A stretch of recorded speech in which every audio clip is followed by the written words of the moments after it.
let's go ahead and get started. My name's Ryan. I'm an alcoholic. First, thank you all for being here. I've done a lot of cool things in Alcoholics Anonymous. My sobriety date is August 6th, 2019. I just celebrated 6 years back in August, and I've done a lot of really cool things since I've been sober, but nothing compares to carrying this message in this book to the still suffering or still recovering alcoholic. It's something that I absolutely love to do. It's something that God has shown me over and over again that maybe I was put on this earth to do. And I just love sharing my experience with this with as many people as ever want to listen. And these workshops are a great way because I'm looking at this room and trying to sit down with all of you one-on-one would be time consuming to say the least. But I'm very blessed. Over the last 6 years, this is actually going to be the fourth time that I've done this specific workshop. It started pretty small with just a bunch of my sponsees and some of their sponsees. And then it kind of grew, and then it really blew up in this year in March when I did it the last time on this side of town, and we had this room full, and now it's kind of becoming a regular thing, and I'm just really grateful, and I thank God for that. So thank you all for coming. A couple things too, I didn't mention this before, but I'll mention it now. I am recording this, and I'll be putting it out on a YouTube channel, so I'll give you guys the link to that. You can text me for it, or I'll try to announce it by the end. If you miss a session, you can get the recording, and the handouts are available as well digitally to everybody. Before I get into the book, I would like to just kind of tell you a little bit about myself and how I ended up here, just so you don't think I'm some crazy guy off the street. My story is, it's deep, but I grew up in Southern California. I'm a son of an alcoholic. My father, may he rest in peace, was one of us, and he was one of us untreated until the day he died. And that plays a lot into how I ended up in Alcoholics Anonymous in the first place. I grew up, like I said, in Southern California, and I spent most of my life there. I was a late bloomer as an alcoholic, and I didn't pick up a drink until I was almost 18. It was the summer after I graduated high school. But I'm one of these ones that kind of skipped moderation and went right to the hard drinker and then became a full-blown alcoholic very, very quickly. When I take a drink, the drink takes me, and it's always been that way since the very beginning, and we'll talk a little bit about that as we get into the book. I did that for about 13 years, and I just want to mention this once. We are an AA workshop, so I'm going to stick to singleness of purpose, but I am a recovered drug addict as well. So if there's anyone in the room or on Zoom that's struggling with that, just know I sympathize and I can help with that, and I'd be happy to talk to people after the workshop about that. But for 13 years, I did a lot of crazy things. I pretty much check all the boxes that you hear in Alcoholics Anonymous. I've got the DUIs, I've got the record, I've got the failed businesses, failed relationships. I did a bunch of geographic relocations, and my final one landed me here in Arizona. On August 5th of 2019, the day before my sobriety date, I found myself on a freeway overpass in Southern California looking at oncoming traffic, and my life was beyond unmanageable. I got to the place of pitiful and incomprehensible demoralization that the big book talks about, and we will cover today. And I was so scared because I couldn't imagine my life with another drink, and I couldn't imagine my life without it, and I didn't know what to do. About a week later, I walked into the North Scottsdale Fellowship Club here in Arizona, if any of you are familiar with that place. The Nooner and the 6 p.m. were my home group over the first couple of years, but I walked into that meeting, like I said, about a week after I got sober, quote unquote, and I heard a man speaking from the podium that day, and he had over 40 years of sobriety, and what he said, the answer to my problem was just to not drink and keep coming back to meetings. And that plays into why this workshop exists today, because I tried that for 3 weeks. I tried middle of the road solution. I tried the fingers of Alcoholics Anonymous and just taking the easier, softer way and just trying to not drink and show up here.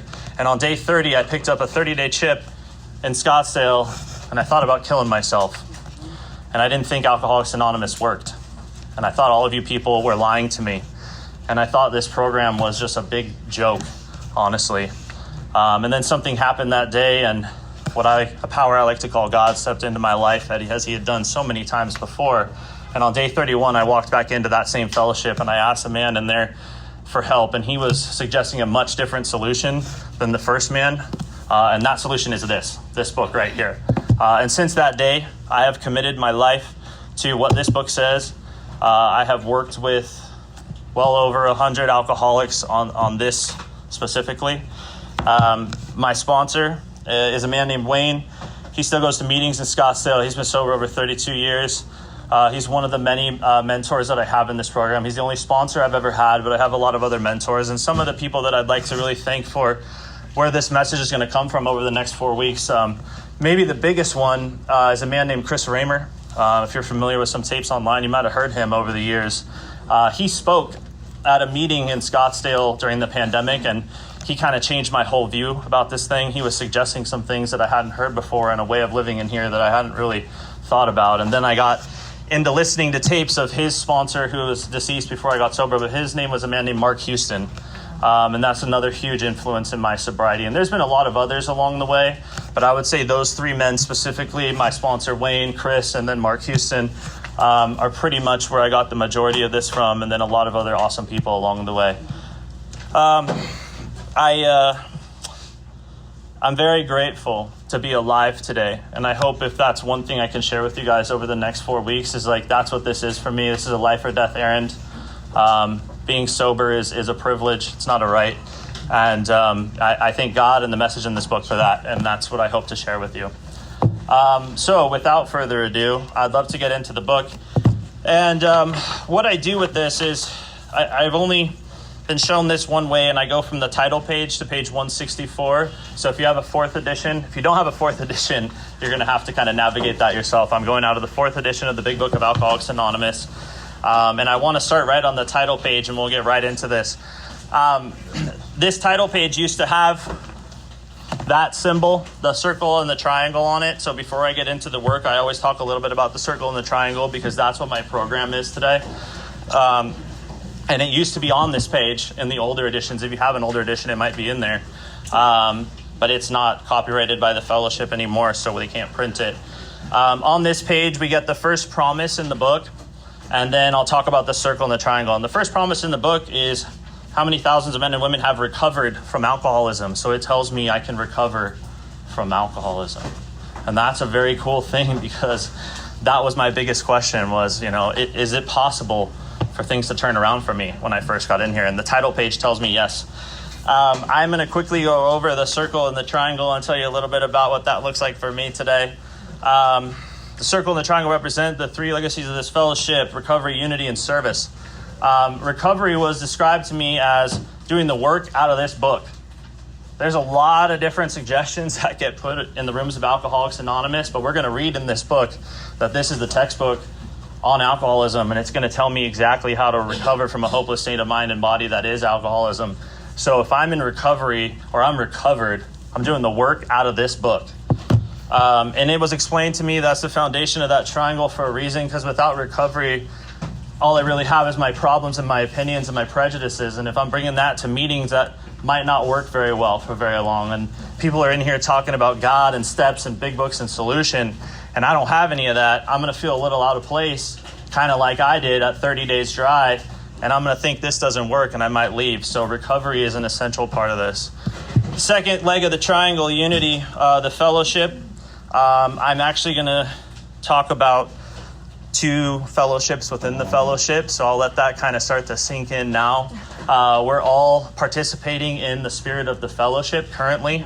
It's this feeling that you come when you walk in the meetings of Alcoholics Anonymous, that brotherly love, that camaraderie. The unity of the fellowship is a huge part of this program. But in my experience, it's only 1/3 of the triangle. So if all I'm participating in is unity, I might be missing out on the whole solution in here. And maybe I feel a little bit out of place, and that might be why. And the third, service. What's happening right now? Service was explained to me. It's like what the 12 steps suggest, right? So I have a spiritual awakening as a result of working these steps.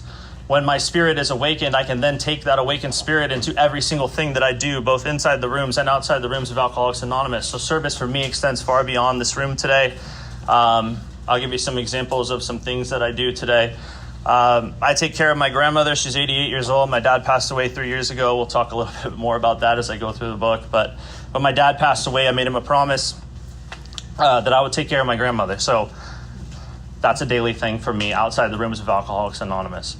In AA, I am the GSR for my home group. That's in this room at 6:30 a.m. Monday through Saturday, and then 8 a.m. on Sunday. It's the Awakening group. We practice the 11th step. I'm on the board of directors at this fellowship club. I sponsor 13 men, and I also go through the book with 3 women currently, and I'll talk more about that too. I know that might ruffle a few feathers with the whole man-woman thing, but I'll talk a little bit about that as well. And then I do workshops like this, and pretty much when the hand of AA reaches out, I'm always there. It's kind of my motto, and that might be on the wall here somewhere too. There's a little pledge about that. But, you know, this thing about service is there's so many ways that I can do it, but the only way I've ever found to be of real service to God and to my fellows is to have this, the message in this book and the spiritual principles in this book and God at the forefront of my life. Because without that, in my experience, I'm just serving myself. All right, let's turn the page, and we're going to talk a little bit about the table of contents, and then I'm going to get into some other stuff. I just want to briefly kind of lay out some things about the book. So we have the history of the book, the prefaces and the forewords, and I'm going to talk a little bit about a couple things in the foreword to the first and the foreword to the second edition, as well as the preface. The solution, as what was explained to me, starts in the Doctor's Opinion and it goes to page 164, which is the first 11 chapters in the Doctor's Opinion. All the stories after are wonderful. It was explained to me that that's people practicing the solution. That is not the solution. They're wonderful, and there's a lot of great things in there that I can identify with.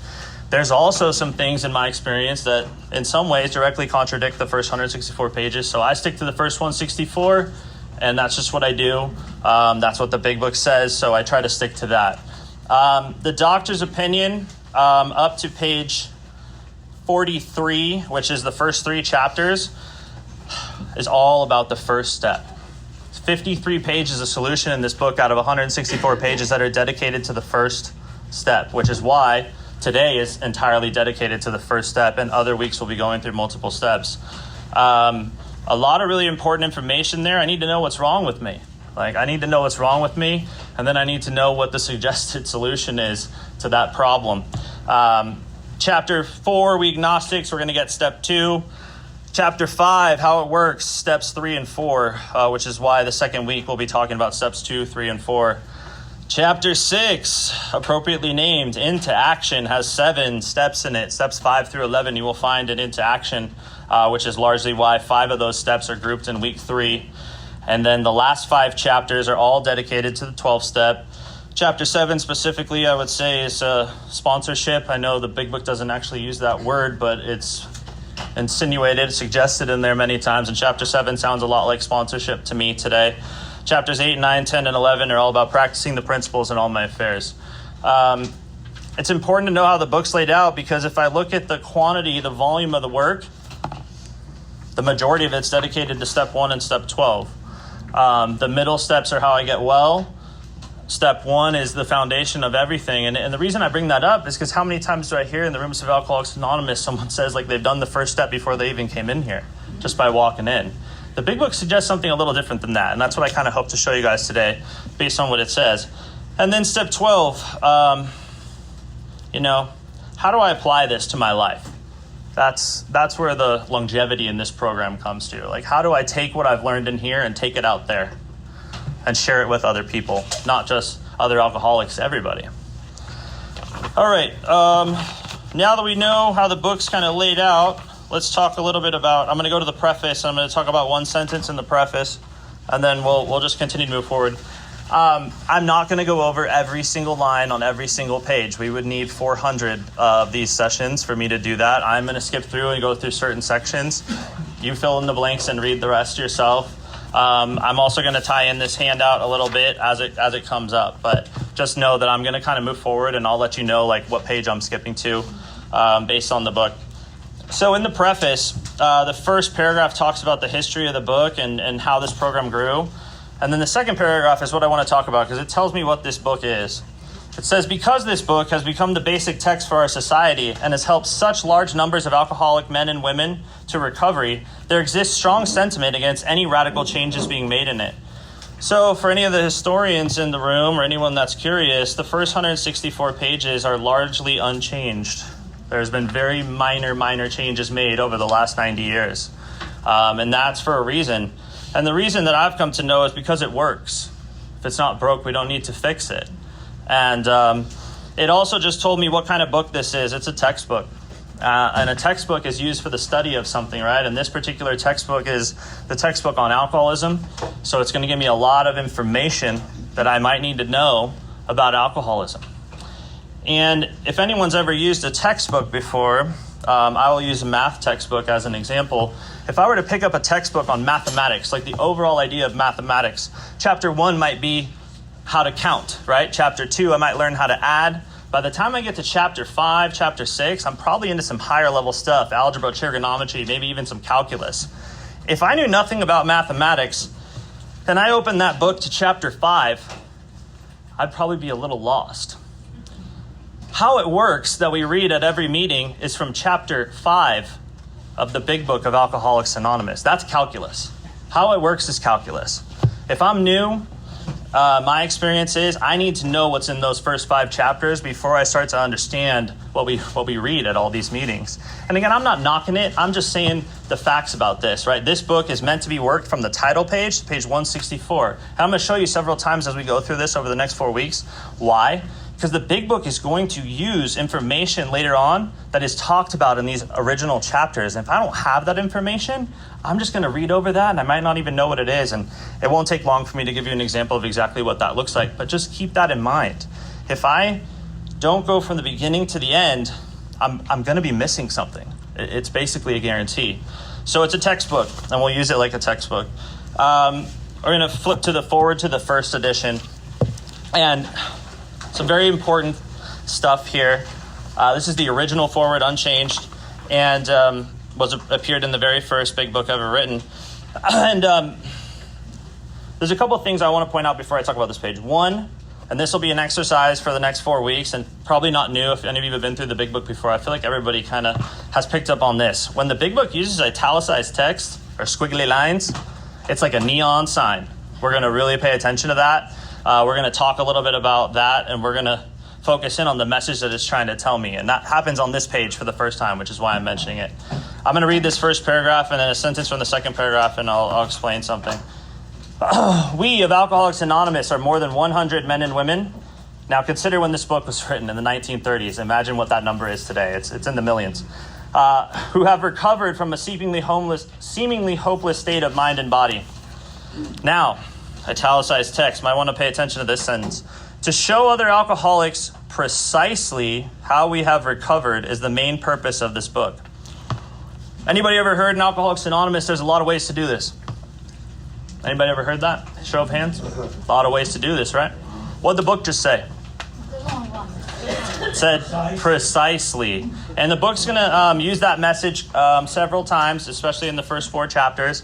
It's going to give me clear-cut instructions. It's going to tell me precisely. It's going to tell me exactly what I need to do. So based on what the book is saying, this is the way. Any other way might be someone's opinion, and I might want to take that into consideration. For them, we hope these pages will prove so convincing that no further authentication will be necessary. That's an important statement because it just told me if I do what the book says, I don't need to go back out there and do any more experiments. Anybody ever done some more experiments before in here?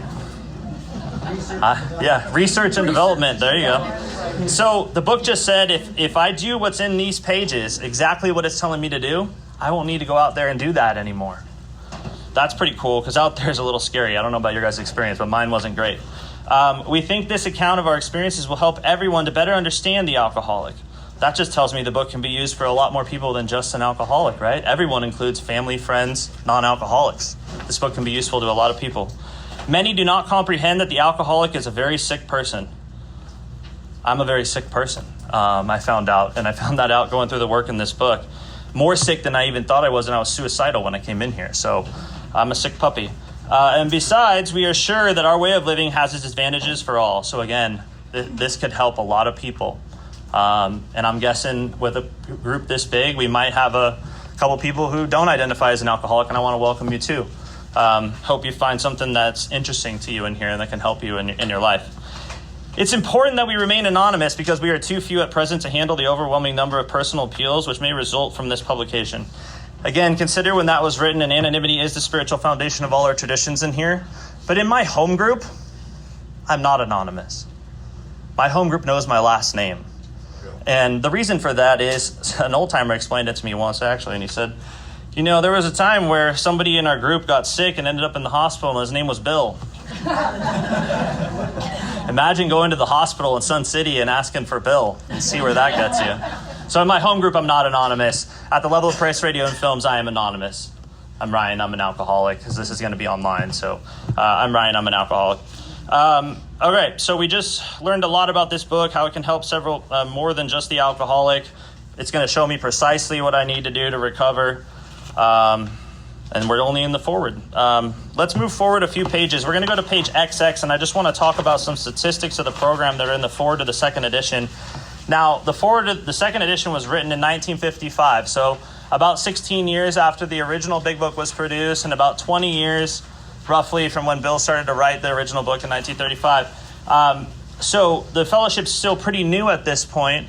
But the statistics I want to point out on this page are from 1955 in Alcoholics Anonymous. And if you go about 5 lines down on the page, you're going to see the words of alcoholics. So it's going to talk about the fellowship in 1955. Of alcoholics who came to AA and really tried, 50% got sober at once.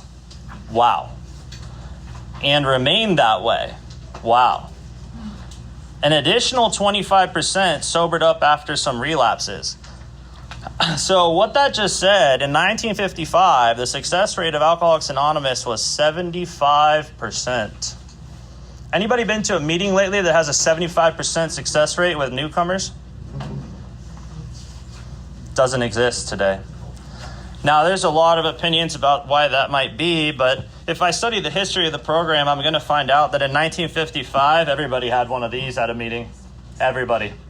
People were working the steps before they even came to a meeting. The steps weren't an option. They weren't a suggestion even. They were the deal. Everybody was doing it.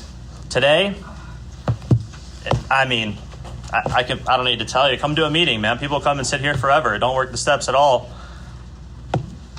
I think it's a pretty clear connection between the two. So learning a little bit about the history of the program can help me understand just how powerful this book is and what it's capable of. Because at one point in Alcoholics Anonymous, there was groups in Akron that had a success rate over 90% of people coming in. National average today is somewhere between 10 and 20%. And again, it's not like an exact science, but it's low. And if you're in general service like me, I'll give you another statistic. There's over 2,000 groups in the state of Arizona in Area 3. The most we've ever had represented at one time is a little over 200, and that's 10%. So 10% of the groups in Arizona or less represent the voice of Alcoholics Anonymous in the state of Arizona. Because if you're not represented in general service, your group doesn't really have that voice and that vote back up to New York to make decisions about this program. So consider that. And if your group doesn't have a general service representative, maybe ask why. All right, I'm going to skip through the forward and through the third and the fourth, and we're going to get right into the doctor's opinion, which is, as I had mentioned in the table of contents, solution. For anyone that's unfamiliar with who Dr. Silkworth is, that's the doctor in this opinion. Dr. Silkworth treated Bill Wilson, Towns Hospital in New York. He also treated an estimated over 50,000 alcoholics. So a man that worked with 50,000 alcoholics might have some stuff that I might need to hear about me as an alcoholic. And so that's why his opinion's in this book, and that's why these pages have not been changed over the years. And I'm going to talk a little bit, I'm going to talk about some specific things in here, but this is a very great read for someone that's new to kind of go through this doctor's opinion. As again, this guy treated one of the founders of this program, and without him, it's very plausible that Bill Wilson never gets sober.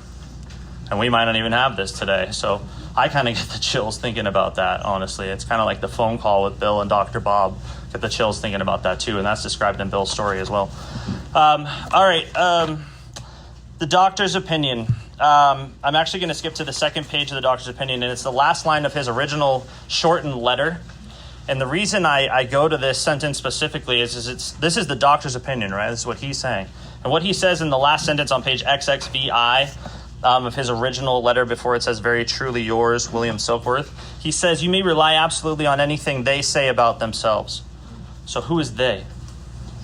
They is the people who have found the solution in this book. That's what he's saying. They have figured something out that me, a doctor who treated 50,000 alcoholics, couldn't figure out, right? He figured out what we're going to talk about here in a minute, the allergy of this, the physical part of this disease, right?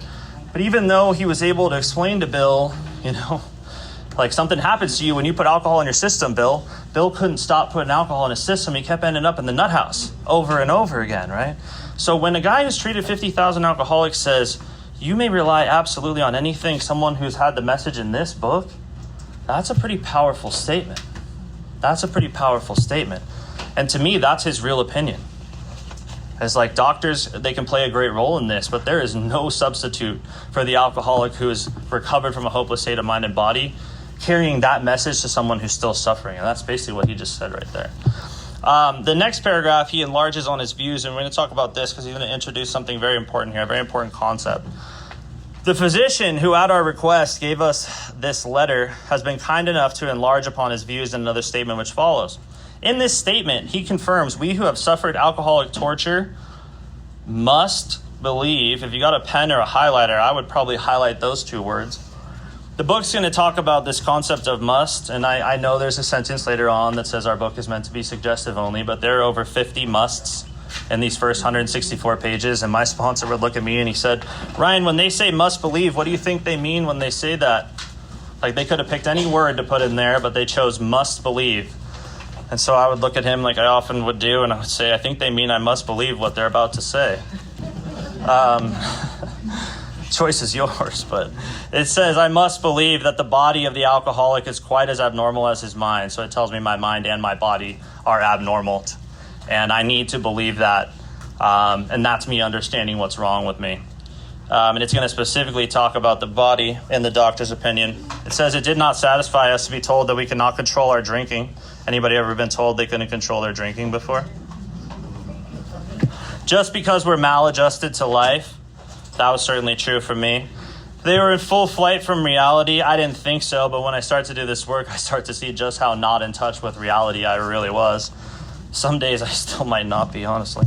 Or we're outright mental defectives. That one hurts a little bit. Didn't really like to hear that, but I'm gonna get in touch with that idea in some later steps. These things were true to some extent. In fact, to a considerable extent with some of us, me. But we are sure that our bodies were sickened as well. My body is sickened. In our belief, any picture of the alcoholic which leaves out this physical factor is incomplete. So I need to understand I have a physical sickness, probably something I'm born with, probably something that's genetic. We have great science today.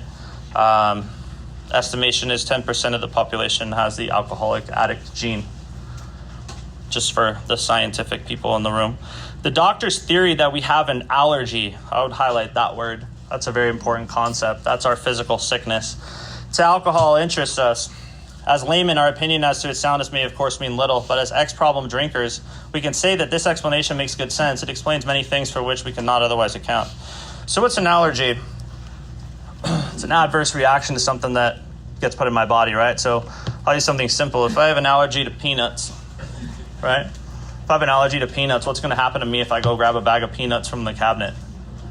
Probably not going to like the result of that. Something's going to happen when I put a peanut in my mouth that doesn't happen to somebody that's not allergic to peanuts. My body is going to react in a way that I cannot control. So if I have an allergy to alcohol, when I put alcohol in my body is going to react in a way that I cannot control. And that's what we're going to talk about in the doctor's opinion. And that's the first half of the first step. First half of the first half of the first step. Sounds confusing, but the first step has two parts. And the first part has two parts. And we're talking about the body, the physical allergy, right? I need to understand I have a physical allergy to alcohol. When I put alcohol in my body, something happens to me that's different than someone who's a normal person. And if you flip the page, we're going to talk about what that allergy is. Page XXVIII. We're also going to introduce the handout here. And I'm going to explain a couple of things really quickly. There's a couple ways that I've been shown over the years to really make this book, as the name of our workshop suggests, to bring this book to life, right? My experience, that's what has to happen, because otherwise it's just words on a page or it's someone else experiencing it. Until I feel it, until I own it, until I know that it's me, it's not going to take on the same meaning. So how do I bring the big book to life? Two ways for me that have been shown. over the years. And the first one is going to be this paragraph we're going to talk about. And what I do with that is I take statements from the book and I turn them into personalized questions and answer them based on my experience in my life. I'm going to say that one more time. I take statements from the book, I turn them into questions, yes or no questions, because I'm an alcoholic, and if you give me some latitude, I'm going to justify everything for you. So I need to stick to yes or no questions. I take statements from the book, turn them into questions, and based on my experience, I answer them about my life. And then this page turns into a mirror, and I start to see myself when I'm reading this. My sponsor told me when I first started working the steps, I only need 2 things to do this program. And I said, wow, that seems easy. And he says, you need a mirror and a big book, Ryan. The problem's in the mirror and the solution's in the book. And I still find that to be true today, no matter what's going on in my life. So we're going to experience the mirror right here. This first paragraph on page XXVIII, it says, we believe and so suggested a few years ago that the action of alcohol in these chronic alcoholics is a manifestation of an allergy. Said that in the previous page. That the phenomenon of craving, I would highlight that or underline that if you're following along, because that's the allergy, right? When I put alcohol in my body, it initiates this phenomenon called craving. I want more. And like I said, an allergy is something I can't control, so I want more and I can't control it. Might lead to a thing we call like a blackout, or have me drink a lot more than I intended to. Might miss some important engagements that I would have otherwise kept before I started drinking. Those sorts of things.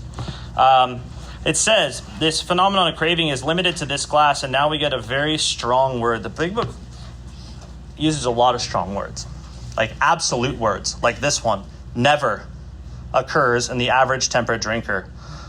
These allergic types, and now we're going to get some statements that I turn into questions, and they're on your packet, and I'll just go through this. So the big book says these allergic types can never safely use alcohol in any form at all. So I got to ask myself, Ryan, based on your experience, have you ever been able to use alcohol safely in any form at all? Right? What do I do when I drink, right? I drive drunk, I get arrested, I get in fights, I get depressed, I get suicidal. I could go on. It's darker if you can imagine that. But that's what happens when I drink. So I put my life and the lives of the people in danger. So for me personally, I cannot use alcohol safely. And that's really easy for me to see when I just take a quick look at my experience. If you have any questions about that for yourself, honesty is a big word. Take a look at your experience. Can I use alcohol safely? Second statement, once having formed the habit. So once I start drinking, do I form a habit for drinking? Do I find that habit difficult to break? Do I start to lose self-confidence? For me, yes. Do I start to lose my reliance upon things human? Or in other words, do I stop listening to other people? Right? Do I stop believing in other people? Do I start questioning everything and everyone? For me, yes.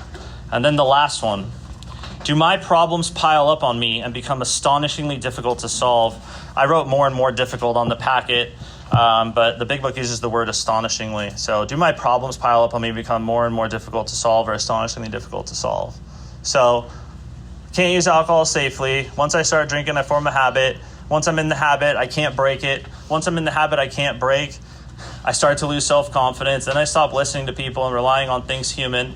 And then my problems start to pile up on me and become difficult to solve. Can anybody relate to that?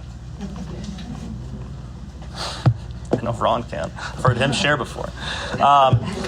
So, taking statements from the book and turning them into questions. This just went from a paragraph that really had nothing to do with me to a paragraph that sums up my entire life before I got to Alcoholics Anonymous. And working with a newcomer, I've had people in tears just writing this down. They get to question 3 or 4 and they're crying because they're starting to see like exactly what's going on here. And I think the bigger thing is maybe I'm starting to see I'm exactly where I need to be with the people that I need to be with.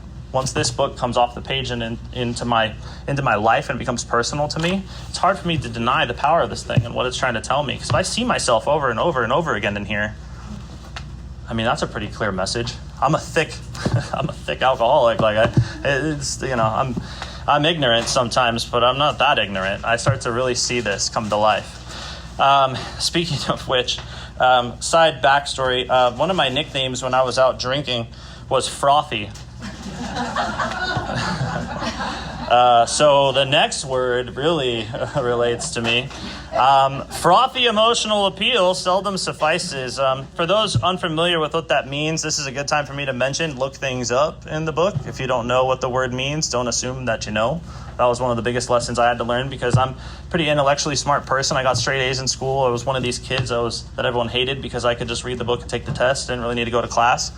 So I kind of applied that ego to this, and there was times where I'd go through them and thought I knew what a word meant, but I really had no clue. So today I looked things up. And frothy emotional appeal is, let me see if I can give you a good example. It's imagine all your family members or someone that loved you or cared about you. I said, God, I wish you would stop drinking, or why can't you just stop drinking? That's frothy emotional appeal, right? And it just told me that seldom suffices. So does anyone have any experience with that? Anybody ever had somebody give them some frothy emotional appeal and then it didn't work? Yeah. I got a few people that wanted to see me not drink again. A lot of law enforcement officers, for sure. The message which can interest and hold these alcoholic people must have depth and weight. I would highlight that. Depth and weight. Here are a lot of things in Alcoholics Anonymous. One of the main reasons that I started doing this workshop in the first place was because I kept asking God, like, what should I do? Because the message I was hearing in the fellowship was not the message that's in this book. And that's just my experience. If you have a different one, that's totally cool. That was just my experience. And that's pretty much the fundamental reason why we're here today. And me standing up here is because God said, do something about it. And so I talk about this book. If you ever come to a meeting with me, I'm going to bring the book with me. I'm going to share about the book. I'm going to talk about my experience with the book. And I'm going to do my best to keep my opinions out of it because in my experience, opinions kill people in here. The message in this book has saved lives for the last 90 years, millions of them over and over again. And it works. It really does. It actually will say that later on. So a message that can carry depth and weight. And what do I hear in Alcoholics Anonymous? Oh, just don't drink, Ryan. Just keep coming back, man. Do 90 and 90. Sit around and wait for a miracle to happen. There's no depth and weight to any of that. You know, when people tell me to keep coming back, what I hear is, you don't have time for me today. If I keep coming back, maybe I'll have time for me tomorrow. So I treat it a little bit different because I almost died. I almost died with the messages that have no depth and weight in Alcoholics Anonymous. I was ready to kill myself. And I know a lot of other people that have quit this program before they ever even worked it. I know a lot of people that have died before they ever even got the solution in here. I know even worse, I've known people that have suffered through this for like decades and couldn't figure out why they just didn't fully fit in here. And then they hear the message in this book one time from someone that's actually been through this real work, and all of a sudden their life changes. It can happen. It says in nearly all cases, their ideals must be grounded in a power greater than themselves if they are to recreate their lives. Now that's a message that carries depth and weight, right? It's also a promise. The Big Book just told me that I can recreate my life if I ground my ideals in a power greater than myself. It's a pretty powerful promise, right, in the doctor's opinion. Oh, it's always so hot up here. I'm going to skip a paragraph, and we're going to get to, for me, one of the most important paragraphs in the whole book. And I might say that a few times, and I probably say it too many times because they're all so important to me. But this one I go back to a lot. And I mentioned there was two things that I do to bring this big book to life. And the first one was statements into questions, personalizing them and answering them about my life. The second one is I replace all the pronouns in this book and I read it in terms of I. So from here on out, I'm going to be reading this book in terms of I. And I suggest if it's you, if I was working with you one-on-one, I would suggest the same. And the reason why is the plural pronouns in here are a representation of the first 100 that went through this work, right? Until I go through this work, I'm not part of that we. I'm not they. I don't have the solution. And until I know that it's me, I'm missing out on something here. The other part of that is, and this one really relates to me, when I see the words they, we, them, I think you got to do it, and I don't need to do it. Like, you're obviously going to do the work for me. Like, I'll just get some osmosis from your sobriety today. So I'm going to read the book in terms of I, and again, that's going to make it come off the page, and I'm going to see it in the mirror and say, this is me. So I drink essentially because I like the effect produced by alcohol. I would highlight those 4 words. That's why we're here. If alcohol didn't work, I probably would have stopped drinking it from the beginning. But for me, alcohol, the first time I tried it, was awesome. The effect that I got from the first drink was... Oh, I'm sorry. I'm on XXVIII, the last paragraph on the page. He's changing men and women. It says men and women. Yeah, so again, I'm going to change the pronouns to I, right? So where it says men and women, I'm going to replace that with I. I drink essentially because, and then I'm going to take they and turn that into I. I like the effect produced by alcohol. And that was my experience. Like I said, the first time I picked up a drink, it solved all the problems in my life. I finally fit in. I finally was sociable. I finally was part of the cool crowd. I was finally tall enough. I was finally good looking enough. Like, people wanted to talk to me. I was the life of the party. Right? It was awesome. Scary part is, at some point, it stopped working, and the effect that I was looking for, I was no longer finding, but I got to a place where I couldn't stop drinking, and we're going to go through that too. And that's when life got really scary for me. When alcohol worked, it really worked for me. I don't know if that's your experience, but it was mine, man. It was awesome when it worked, and I have no problem saying that because it's my truth. And I can't tell you exactly when it stopped working, like which time I got arrested, that was the time that it stopped working, but it stopped working. It says, the sensation is so elusive that while I admit it is injurious, so I'm starting to get some problems drinking, potentially, I cannot, after a time, differentiate the true from the false. Anybody ever lied to themselves about how bad their drinking was getting? Anybody ever lied to anyone else about that? To Ryan, or me, to Ryan, my alcoholic life seems the only normal one. I'd make a note of that sentence. If I look at my adult life from when I started drinking to the last day that I had a drink, that was my whole life. It was all I knew. Everything I did revolved around alcohol. Where I was going to get it, who I was going to drink it with. If I was going on a vacation, I needed to know exactly where the bar was. Like, I need to know what time they closed. I needed the time they opened. I need to know if I was in a state that didn't serve alcohol on certain days. That was a nightmare the first time I figured that out. I found out there are some states that don't serve alcohol on certain days. I was losing it. I didn't know what to do. I'm like, how am I going to function? How am I going to get through the day? Right? So, and before I get to this next sentence, I want to point something out. This is for the people that tell me not to drink, which I don't know how to do, coincidentally enough, on my own power. This next sentence, it's a long one, is going to describe me when you just take alcohol away from me and there's nothing else to replace it with. Listen to how I get just by not drinking. And imagine 30 days, or if you've been doing that for years or months in Alcoholics Anonymous, just not drinking and showing up here, ask yourself if this is you. When I simply just do not drink, I am restless, irritable, and discontented until I can again experience the sense of ease and comfort which comes at once by taking a few drinks. Drinks which I see others taking with impunity. So you take alcohol away from me, and I'm going to get restless, irritable, and discontent. And I don't know about any of you, but I can only hold out so long in that state before I'm going for the relief. And I'm picking up the drink again, or I'm picking up a gun, or I'm picking up something else that's dangerous. So just telling me not to drink, you're killing me. It says, after I have succumbed to the desire again, so there you go. Big Book just told me in plain English what's going to happen if I simply just do not drink and try to keep showing up here one day at a time. I am going to succumb. It doesn't say maybe. It says after, as in it's happening, Ryan. You will succumb to the desire again, as so many do. So based on their experience, look at Bill Wilson. Look at Dr. Bob. How many times did they succumb to the desire again, simply just trying not to drink? Even after Bill knew what the allergy was and understood that what would happen if he picked up a drink, he still couldn't do it. And the phenomenon of craving develops. So as soon as I pick up, I have the allergy. So one drink and I'm in craving, which I cannot control. And that might lead me down a very dark path. And it says, I pass through the well-known stages of spree and emerge remorseful with a firm resolution not to drink again. Anybody ever emerge remorseful with a firm resolution not to drink again? How many times? Right? That's what happens when I simply do not drink.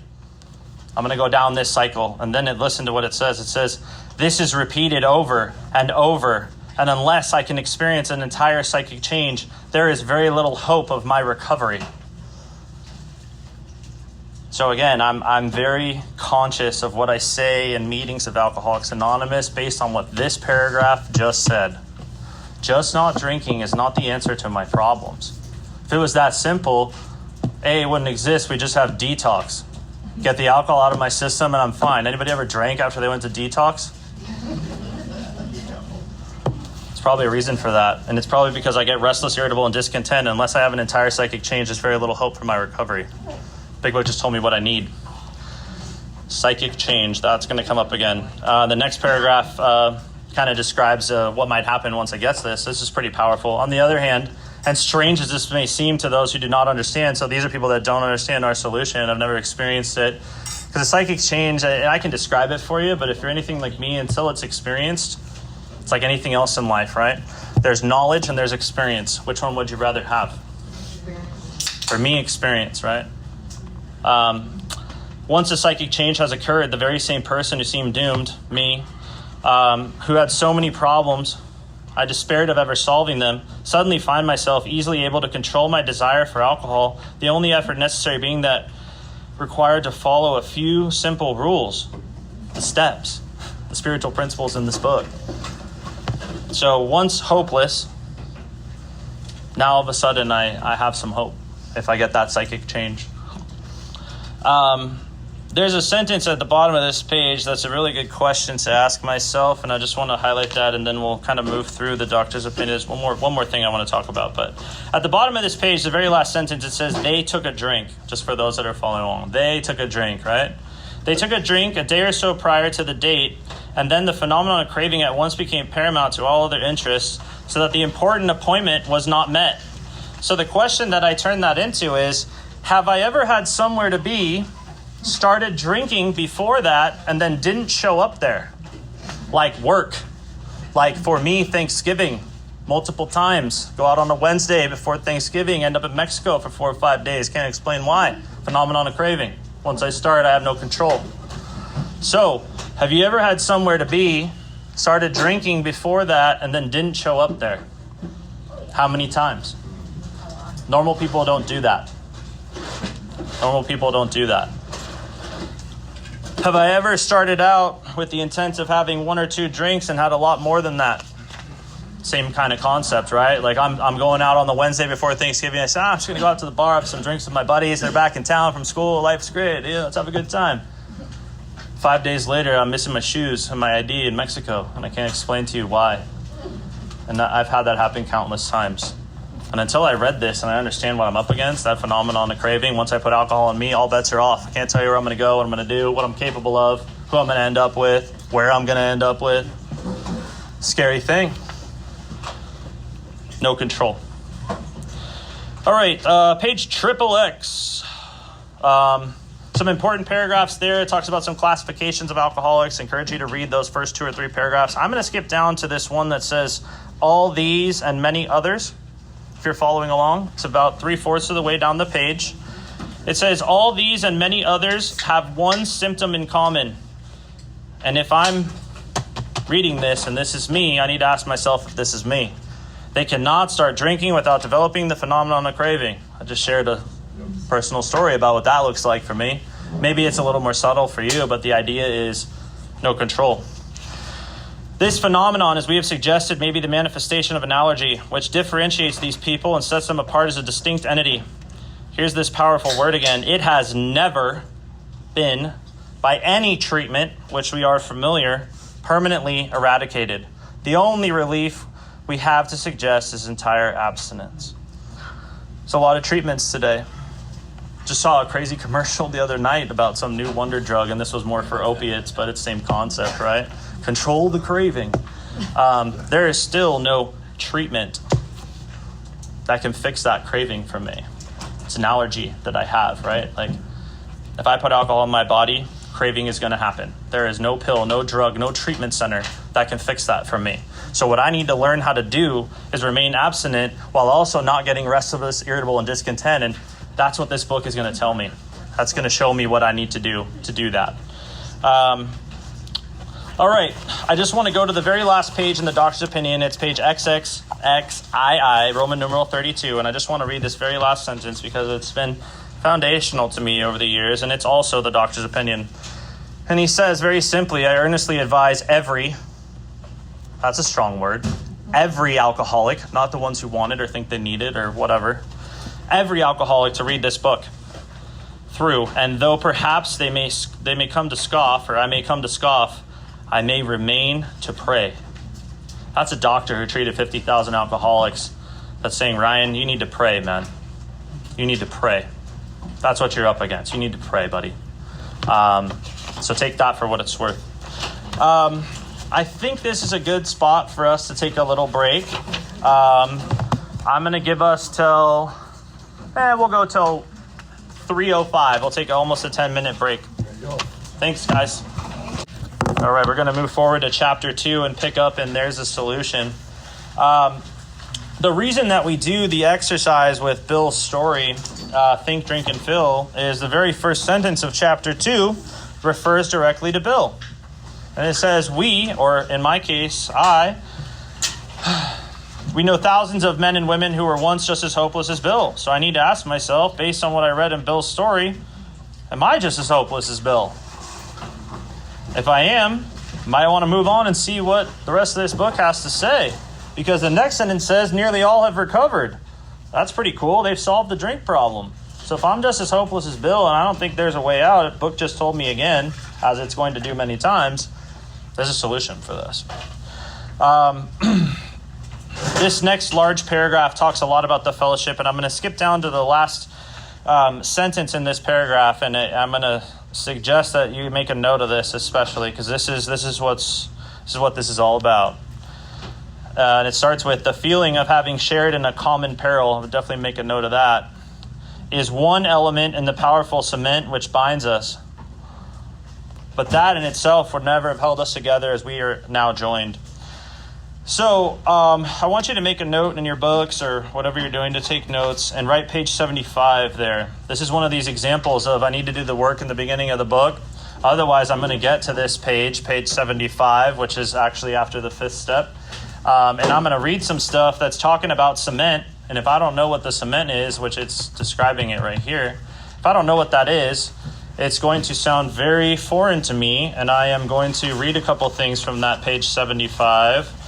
It's in the last paragraph on the page, if you'd like to follow along. These are the instructions of what I'm supposed to do after I do a 5th step with my sponsor. Page 75.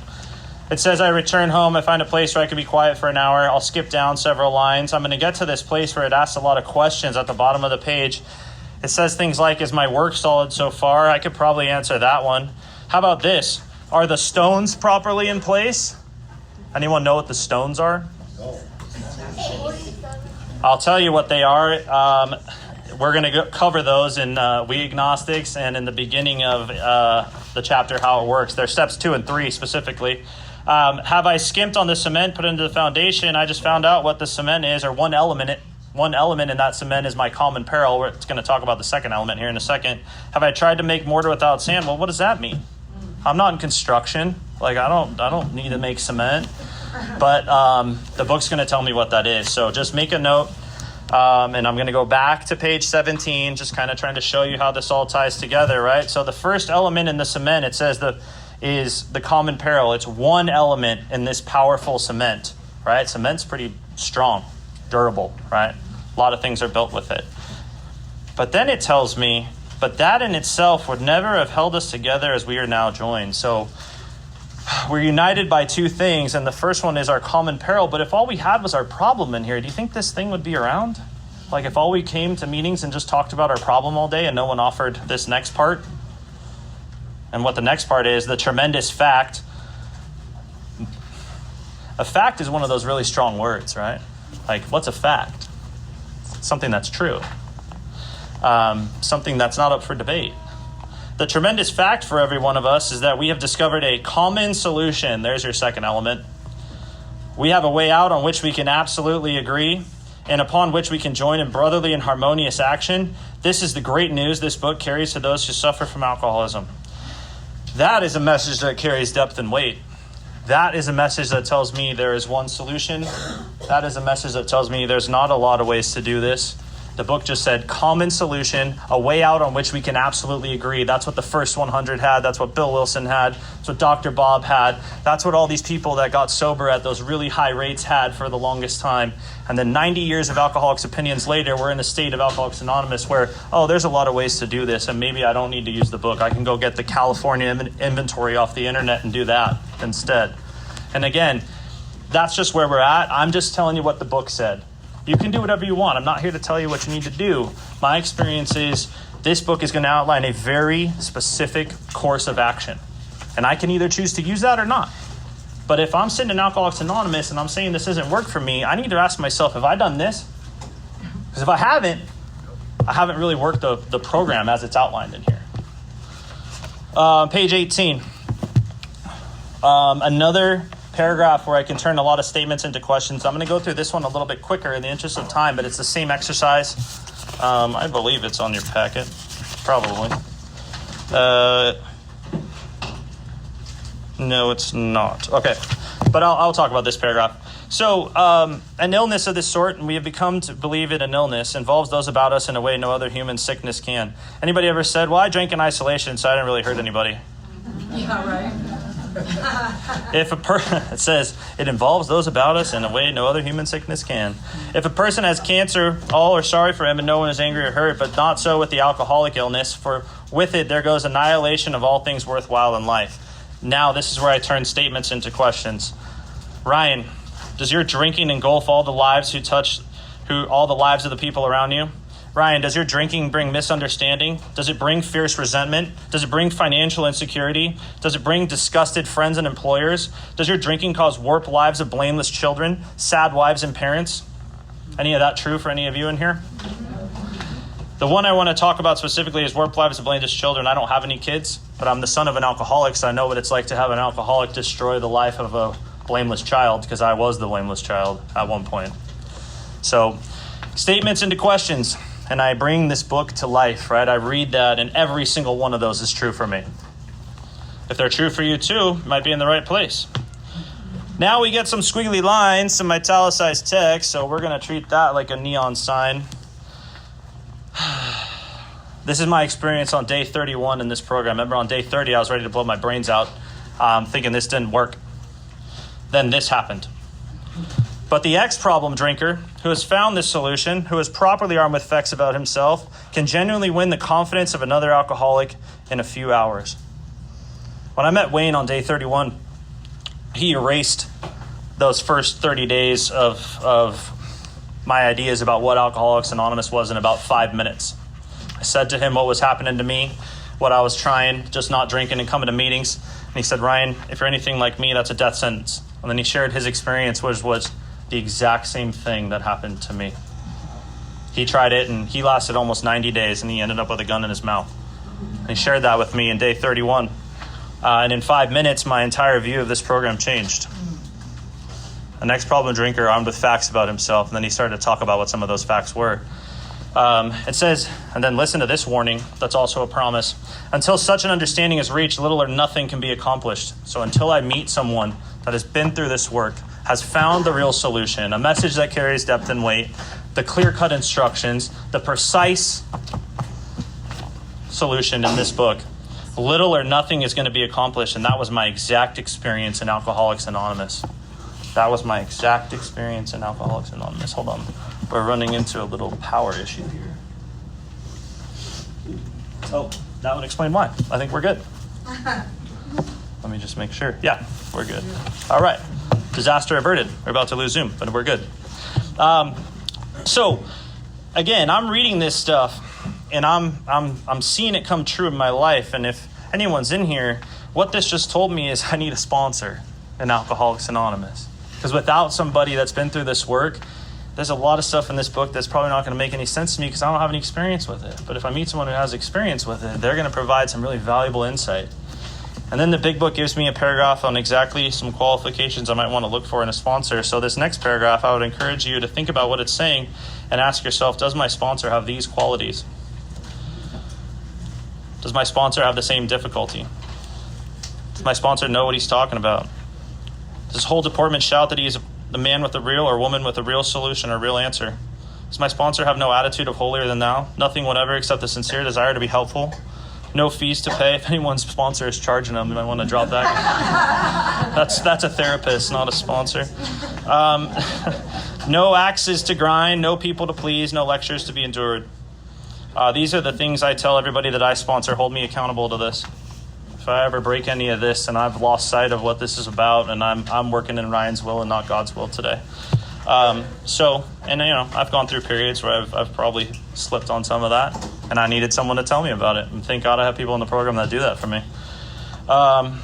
Then it says, these are the conditions we have found most effective. After such an approach, many take up their bed and walk again. That's a promise. As soon as I meet this person, this wonderful person that has this solution, I can start living my life. I can take up my bed and walk again.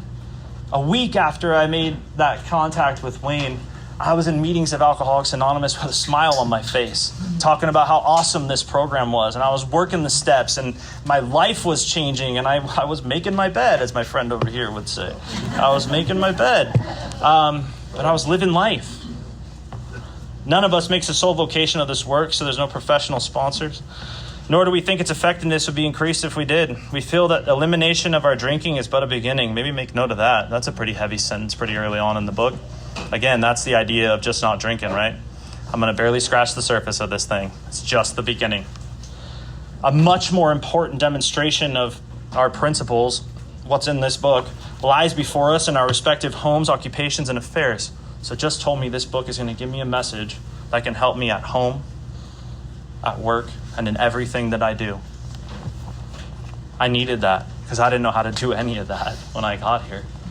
All of us spend much of our spare time in this sort of effort, which we are going to describe. So I need to ask myself, am I spending much time in this sort of effort? Carrying the message to other alcoholics would be the effort.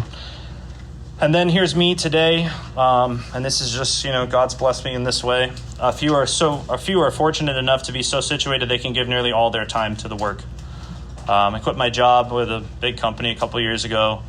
And God sent me to meetings of Alcoholics Anonymous to carry this message. So I spend a lot of time doing that. I'm very fortunate, very grateful that I get to do that. Not everyone is in that situation. People got jobs and families and all that stuff, and all that stuff's really important. But the book just said, whatever time I do have, I better be given it. Or I'm missing out. It says, if I keep on the way I'm going, and for me, just not drinking, that was back then, there is little doubt that much good will result. The surface of the problem would hardly be scratched. Isn't that the truth? Because as I'm going to learn as we go through this work, there's a lot more wrong with me than just I maybe drink a little too much. I found out there's some other stuff I might be suffering from as well. All right, page 20, and we're gonna qualify ourselves here. This first paragraph on page 20 is a really important exercise, right? It's something the book does. It's going to present a problem, and then it's immediately going to tell me the solution. It does this a lot. Really powerful piece of literature, right? No ambiguities. It says, you may already have asked yourself, why is it that all of us become so very ill from drinking? So I certainly asked myself that. Doubtless, you're curious to discover how and why, in the face of expert opinion to the contrary, we have recovered from a hopeless condition of mind and body. If you, Ryan, are an alcoholic who wants to get over it, you may already be asking yourself this. Well, what do I have to do? I mean, isn't that the question? I don't know about any of you, but that was certainly the question for me. I'm sitting in here just not drinking, listening to all this stuff, and I'm really asking myself, well, what do I have to do to feel like that guy? He seems pretty happy. I want some of that. What do I have to do? It is the purpose of this book to answer such questions specifically. One solution, specifically. Not in a lot of different ways. We're going to tell you specifically what you have to do, Ryan. We shall tell you what we have done. It's my job as a sponsor, right? As I'm taking people through this book and through this work. I shall tell you exactly what I have done to get what I have today. Whether you want that or not, it's up to you. But I'm not going to beat around the bush. I'm not going to give you some finger of AA. I'm not going to give you some middle of the road solution. I'm not going to tell you to just keep coming back. You want to know why I feel as good as I've ever felt today? I'll tell you exactly why. This is why I feel. And God, which this led me to God, and then God leads me back to this. So it's all tied together for me. All right, we're going to qualify ourselves, but first I'll give you this paragraph with all these questions. Take that and see if you've ever been asked any of those. I was certainly asked them all. Interesting stuff there. A world of ignorance on some of them. But we'll go down to the bottom of the page and we're going to qualify ourselves. And there's 3 classifications of drinkers talked about here in the next couple of paragraphs. And let's just see what we see. The first one is the moderate drinker, right? So moderate drinkers have little trouble in giving up liquor entirely. If they have good reason for it. They can take it or leave it alone. So I got to ask myself, is that me? Have I been able to take it or leave it alone? Do I have little trouble giving up liquor entirely? Well, I just answered a whole set of questions of the doctor's opinion that said the exact opposite of that. So, no, I'm not a moderate drinker. Now, this next one's interesting because there's some stuff about this guy that sounds a lot like me. Let's see what it says. Then we have a certain type of hard drinker. He may have the habit badly enough to gradually impair him physically and mentally. That was certainly true for me. It may cause him to die a few years before his time. That was absolutely the path I was going down by my own hand or some other stuff. But here we go. Here's the big criteria. If a sufficiently strong reason, and the book lists some reasons, and we can certainly add to this list. I'll add a few for you. If a sufficiently strong reason, ill health, falling in love, change of environment, warning of a doctor, threat of imprisonment, losing my kids, right? I could go on with this list, right? A sufficiently strong reason becomes operative. This man or woman can also stop or moderate. I got to ask myself that question. Ryan, have you ever had a sufficiently strong reason to put down alcohol and found that I could not do it? I could give you a list of 100 sufficiently strong reasons of why I should never drink again. And I drank after every single one of them. Right? I can't even tell you how many times I've been arrested. I stopped counting at 10. I've bankrupted my family business. That took my father and my grandfather 30 years to build. I bankrupted in less than 8. I got involved with one of the worst criminal organizations on the planet and ran with them for a few years in a third world country and saw and did some unimaginable things, right? Like those are some extreme ones, right? But, I lost my relationship with my mom. I ended up in the hospital, the nut house. I was suicidal standing on a bridge. Still couldn't quit. I wanted to, but I couldn't. A sufficiently strong reason became operative for me over and over and over and over again. And it wasn't enough. So I'm not a hard drinker. So if I'm not a moderate drinker and I'm not a hard drinker, there's only one left. So this one must be me. But what about the real alcoholic? My sponsor said to me, he's like, if anyone introduces themselves as a real alcoholic in a meeting, believe them. They've done the work in the book. They've done the work in the book. That's where that comes from. It's not an arrogant thing. It's not an ego thing. I know exactly what I am. I'm a real alcoholic. He may start off as a moderate drinker. It may or may not become a continuous hard drinker, but at some stage of his drinking career, he begins to lose all control of his liquor consumption once he starts to drink. The allergy becoming operative, my inability to stop or stay stopped on my own power becomes operative. No matter what's going on, right? No matter how strong the reason is, I'm going back to it. I'm emerging remorseful with a firm resolution never to do it again, and then I do it again. There's an exercise in this packet. I'll just introduce it now because it's applicable. My sponsor had me do this, and he said, Ryan, I want you to make a list of 10 things that happen when you drink, right? 10 consequences, 10 things that happen when you drink. So I wrote the list, and I encourage you to do the same thing. I wrote the list, and I brought it back to him, and I said, here you go. And some of the stuff I just talked about was on the list. And he said to me, he's like, well, Ryan, these are not good, but none of these are the worst or the craziest thing you've ever done. I said, what are you talking about, man? Do you see the list? It's right in front of you. He said, Ryan, the craziest thing you ever did was pick up another drink again, man. Because this is what happens when you do. And you did that from a position of sobriety over and over and over again. Picking up that first drink. Out of detox, picking up the first drink. Out of the courthouse, picking up the first drink. Out of jail, picking up the first drink. Right? Out of a hangover, over and over again, picking up the first drink. And then that list of 10 things becomes operative, and that's what happens in my life. Craziest thing I've ever done, I've done from a position of sobriety, and I've done it I don't even know how many times, picking up that first drink. That's what I'm up against. That's what the big book's going to show me over the course of these pages that we're going to go through together. Then I get this list on page 21. Again, go through that, see if any of that relates to you. Basically, all of it relates to me. And it's a long paragraph. There's a lot of stuff in there. And kind of like my disease, it gets progressively worse as I go through that paragraph. But ask yourself if any of that is you. Page 22, bottom of the page, we're going to sum up the first half of the first step, this physical portion, right? The book does this a lot. It'll summarize something and basically leave it for me to decide if this is me. The bottom of page 22 says, we know that while the alcoholic keeps away from drink, as he may do for months or years, he reacts much like other men. We are equally positive that once he takes any alcohol, whatever, into his system, something happens both in the bodily and mental sense, which makes it virtually impossible for him to stop. Here's your relapsers. Anybody experience this? Staying away from a drink for a while, as soon as I pick up one, might find myself several days later, weeks, months, years later, asking myself, what just happened? How is this possible?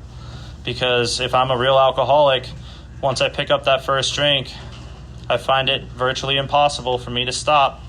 The experience of any alcoholic or real alcoholic will abundantly confirm this.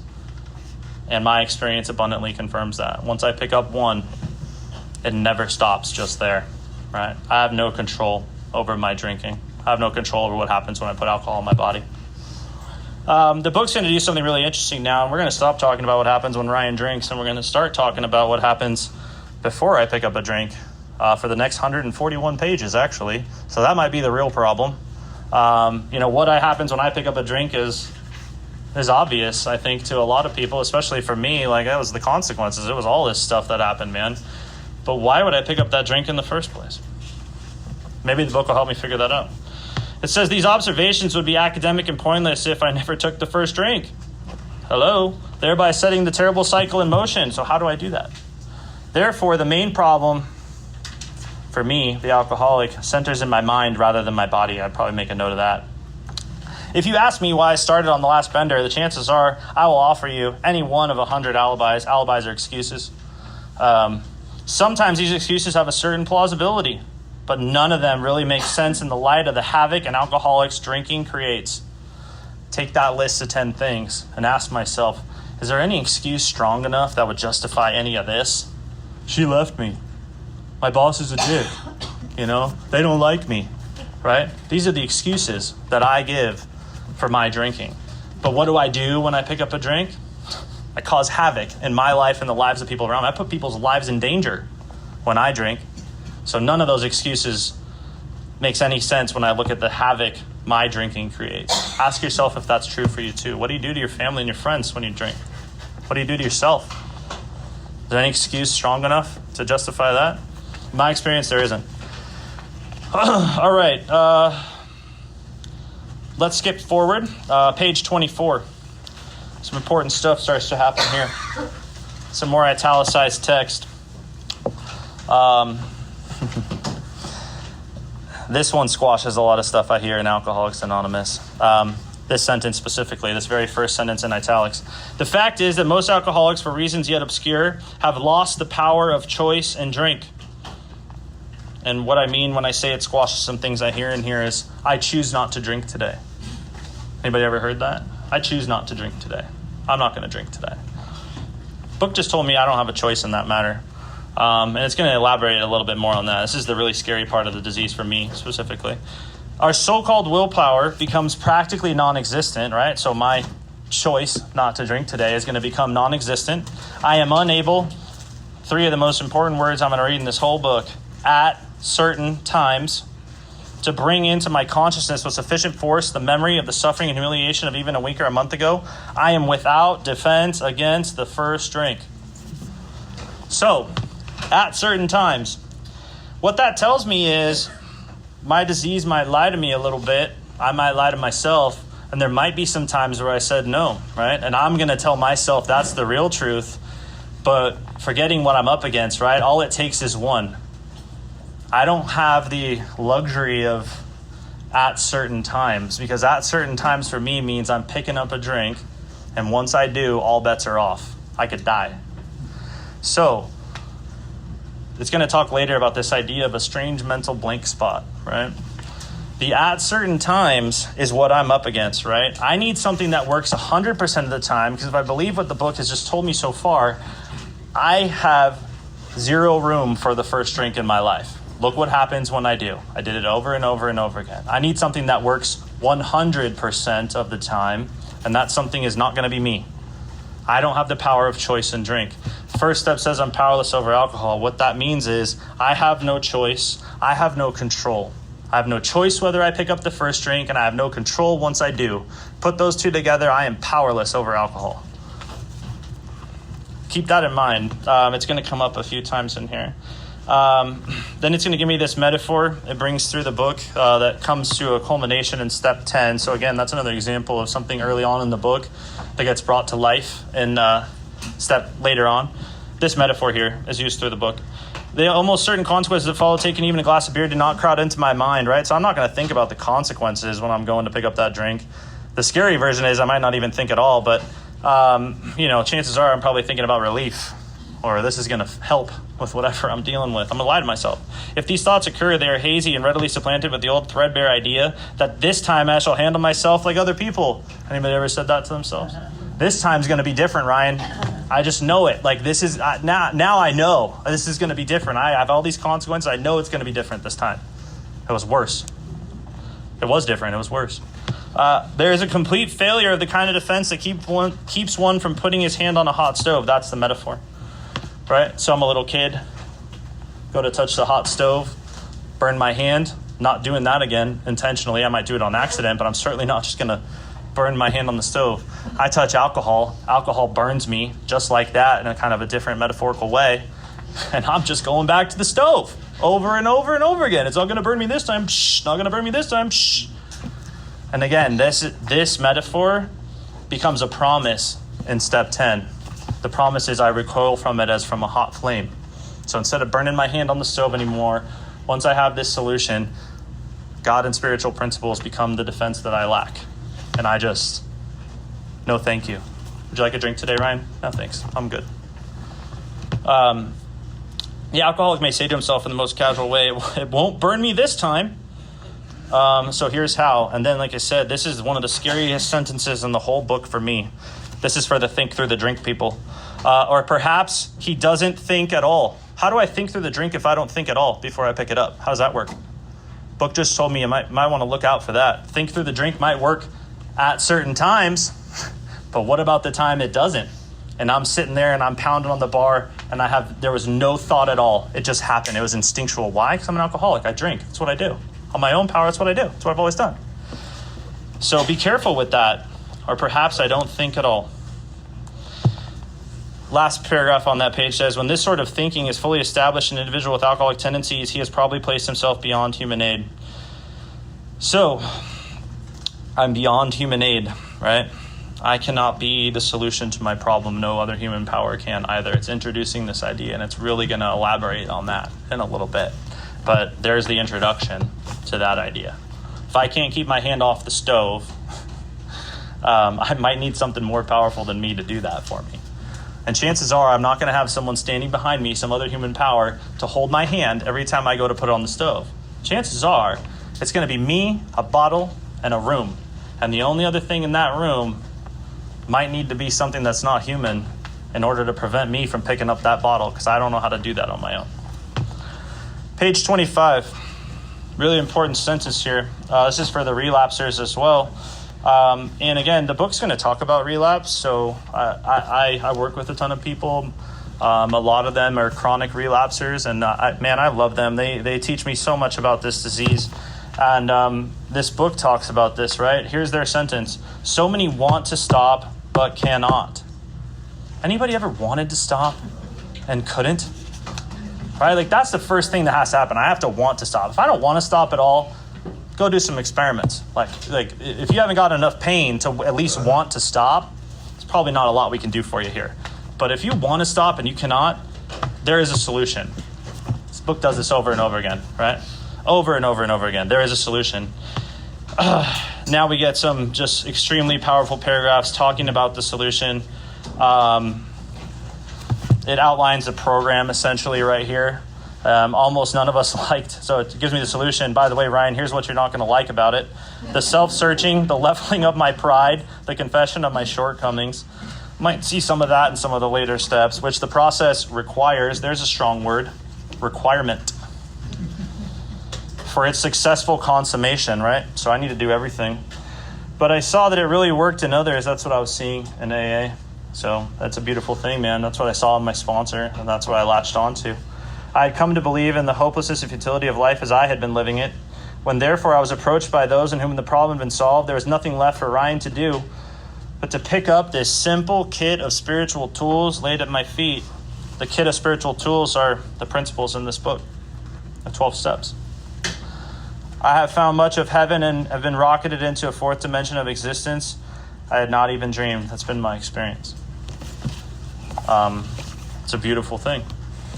The fourth dimension would be the dimension of the spirit, right? We live in a three-dimensional world, so the fourth dimension would be the spiritual dimension. That's where I get to live today. And it's, like I said, it's a privilege, not a right. It's something I have to do, work at towards every single day. The great fact is just this. So there's another fact. Usually those are important. And nothing less. We've had deep and effective spiritual experiences which have revolutionized our whole attitude towards life, toward our fellows, and towards God's universe. The central fact, another fact, of my life today is the absolute certainty that my Creator has entered into my heart and lives in a way which is indeed miraculous. He, my Creator, has commenced to accomplish those things for me, which I could never do by myself. And initially that was stay away from whiskey and other forms of whiskey that I loved a lot. It says, if you are seriously alcoholic as I am, I believe there is no middle of the road solution, right? There you go. All or nothing, man. All or nothing with this book. It's been my experience. I got to do it all. I don't get to pick and choose. Middle of the road solution is how I die in Alcoholics Anonymous. I was in a position where life was becoming impossible, and I had passed through the region from which there is no return through human aid. Second time it's said that in 2 pages. It might be kind of important. No return through human aid. I had but 2 alternatives, and these are the alternatives I face every single day since the first time I did this work until this morning. The first is I can go on to the bitter end, blotting out the consciousness of my intolerable situation as best I could, or the other way I would interpret that sentence is do things Ryan's way. That's always an alternative I have. Like, I can choose to do things my way today. Anybody ever had experience doing things their way before? Yeah, I tend to make some mistakes in that space. The other alternative, which I chose this morning when I asked God for help, was to accept spiritual help. And then I read some stuff out of this book. Then I worked with some other alcoholics. I went to a meeting, my Saturday morning men's meeting, and I'm here with you all. This is me accepting spiritual help today. Otherwise, I wouldn't be here. I'd be out there just doing whatever I want. I have that choice every single day. I have those 2 alternatives. This I did because I honestly wanted to, and I was willing to make the effort. It's pretty simple, right? I get to a place with this work where it becomes something that it changes from something I have to do to something I want to do. And then I'm at this level today where I love to do this. I love to get up in the morning and ask God for help and read this book and get my instructions for the day and get rid of Ryan's crazy idea that came up as soon as I took my first breath. I love to do that because why? The results are undeniable. I was on a bridge ready to kill myself. Now I'm in here talking to you about how amazing this book is and what God in this book has done in my life. I love to do this. I want to do it. It's a privilege and an honor to do it. And that's where I live today. All right, now we get a cool story here. Roland Hazard is this guy's name. It doesn't say his name in the book, but Roland is like all the stories in these first few chapters. He's an interesting guy. And what these stories all do, and I'm not going to go too in-depth in this, I'll have you read it for yourself, but all these stories do the same thing in the first 43 pages. This is the first of several. They all emphasize what the book just said. And what the book just said is I have no power, choice, or control, right? And that I'm going to drink again no matter how much I know about this and all this stuff, right? So this is what happens to Roland. You can read the story for yourself. I'm going to talk about something on page 27 that I find profound, and it's a description of a spiritual experience. But basically, Roland thinks he's got this figured out. Roland drinks again. You can fill in the blanks with what that looks like. But well, in the interest of time, I'm going to let you go through that yourself. But Roland, after he relapses again, on page 27, he goes to the doctor, and it's a very important doctor. His name's Dr. Carl Jung, one of the best psychiatrists in the world at the time. And the psychiatrist says to Roland, he says, "Roland, you have the mind of a chronic alcoholic, man. I've never seen one single case recover." Back in the 30s, there wasn't any recovery, man. They just kept going to the nut house and kept going to the psychiatrist and figure out what's wrong with me. They tell them what's wrong with them, and then they drink again. I have never seen one single case recover where the state of mind exists to the extent that it does in you. So Roland's a real alcoholic. Our friend felt as though the gates of hell had closed on him with a clang. Anybody ever felt that? I've sat in a psychiatrist's office and him tell me there's not a lot he can do for me, that I might need to go to AA. That's exactly what happened to me, actually, when I first got sober. Before I came to that meeting a week after I got sober, I went to a psychiatrist first because I was looking for the easier, softer way, and I just wanted to get some pills or whatever he was going to prescribe for me. And he handed me a book and said, "I want you to go to one AA meeting, and I want you to read the doctor's opinion and Bill's story, and then come back and see me." Turns out he's a recovered alcoholic himself, and I was at the right therapist's office. Still see that man today. He's a wonderful man. He's a huge part of my sobriety. So Roland says to the doctor, "Is there no exception?" "Yes," replied the doctor. "Oh, thank God. I need this. There is exceptions to cases such as yours, Roland, and they've been occurring since early times. Here and there, once in a while, alcoholics have had what are called vital spiritual experiences." There's an appendix in the back of the book, which is listed on this page. Appendix 2, it talks about the spiritual experience. But I have found this next couple sentences the best description of a spiritual experience that I have ever read anywhere. And it's my spiritual experience too. And this is what Dr. Carl Jung said. He said, "To me, these occurrences are phenomena. They appear to be in the nature of huge emotional displacements and rearrangements. Ideas, emotions, and attitudes, which were once the guiding forces of the lives of these men, are suddenly cast to one side, and a completely new set of conceptions and motives begin to dominate them." That is a spiritual experience.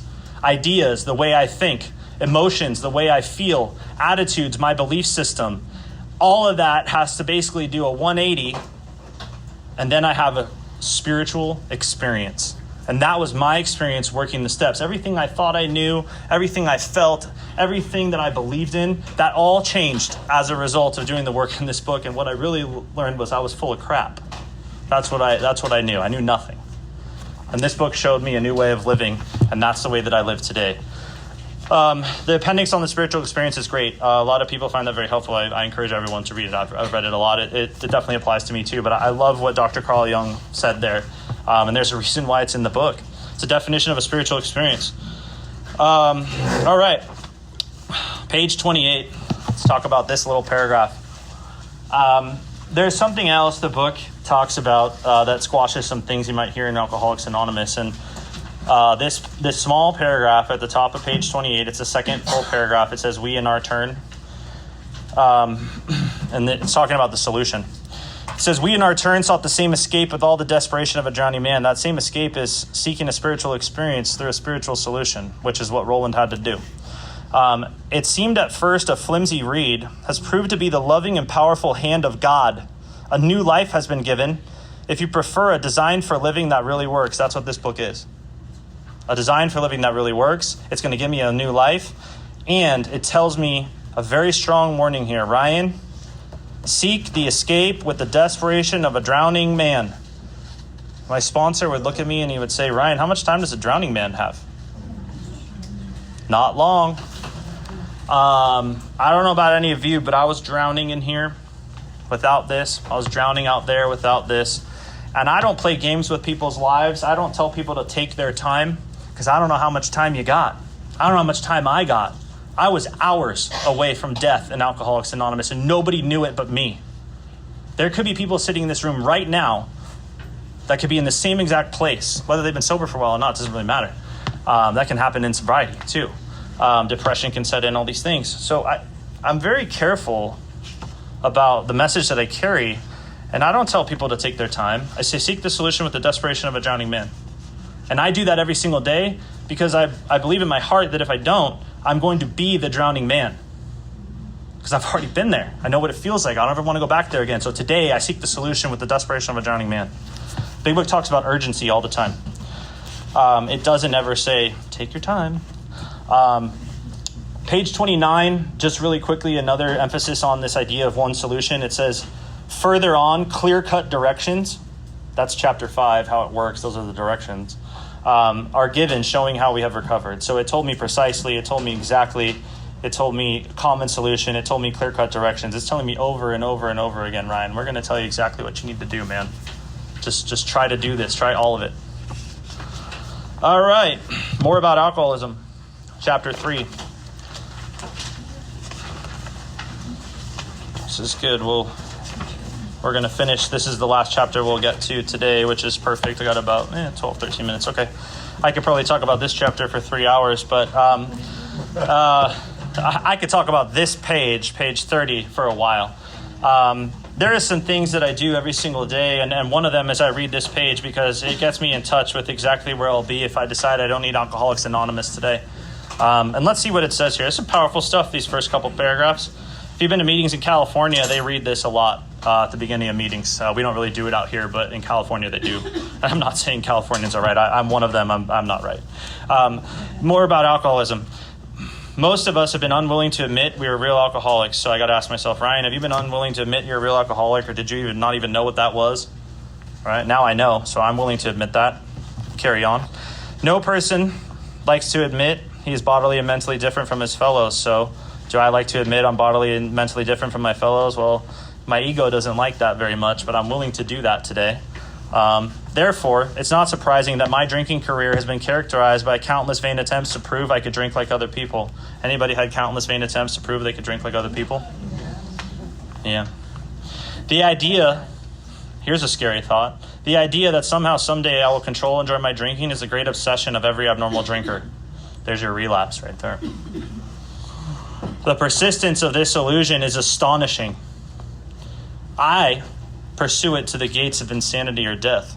Standing on a bridge, looking at oncoming traffic, loaded gun in my mouth, jump in front of a car. Done all that. Pursuing this illusion. I learned I had to fully concede to my innermost self that I was an alcoholic, and I read this page every day because I need to concede today that I'm an alcoholic. Because if I lose sight of that, I don't need to come here, I don't need to ask God for help, I don't need any of you. I'm just going to go on doing what Ryan wants to do. This is the first step in recovery. The delusion that I'm like other people, so I'm delusional, or presently maybe has to be smashed.